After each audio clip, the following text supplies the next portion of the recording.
Here are some important tips to keep in mind when renewing your child's passport.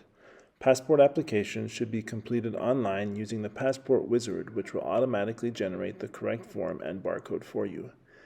Be sure to bring these documents to your appointment: the printed DS11 application with barcode, your child's original passport and a copy, a form of government-issued ID for both parents and copies of each, your child's original birth certificate or consular report of birth abroad and a copy, a recent photograph. This should be 2 inches by 2 inches or 5 centimeters by 5 centimeters on a white background.